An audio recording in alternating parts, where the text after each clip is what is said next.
शिमगोत्सव काळात कोकणात होणाऱ्या अतिरिक्त प्रवाशांची गर्दी लक्षात घेता कोकण रेल्वेने रत्नागिरी आणि तळ कोकणासाठी एकूण 36 गाड्या ह्या सोडलेल्या आहेत.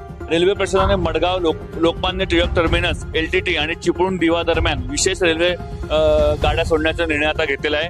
यासाठी एकूण ह्या होळी दरम्यान एकूण 36 गाड्या ह्या अतिरिक्त सोडण्यात आलेल्या आहेत. तसेच या 20 डब्यांच्या असलेल्या या गाड्यांना Karmali, Thivim, Sawantwadi road, Kudal, Sindhudurg, Kankavli, Vaibhavwadi road, Rajapur road, Vilavade, Adavali, Ratnagiri, Sangameshwar road, Chiplun, Khed, Mangaon, Roha, Pen, Panvel आणि ठाणे या ठिकाणी यांचे थांबे असणार आहेत. तसेच प्रवाशांच्या सोयीसाठी चिपळूण आणि दिवा दरम्यान दररोज अनारक्षित विशेष मेमू देखील गाडी सुरू करण्यात येणार आहे. या गाड्यांच्या अनारक्षित रिझर्व्ह स्वरूपाची असल्याने प्रवाशांना सामान्य तिकीट घेऊनच प्रवास करता येईल. मुंबईकर आणि पर्यटकांनी या विशेष गाड्यांचा सुविधेचा लाभ घ्यावा असे आवाहन कोकण रेल्वेमार्फत करण्यात आले. तसे आपण आता आहोत रत्नागिरी रेल्वे स्टेशनला आपण आहोत.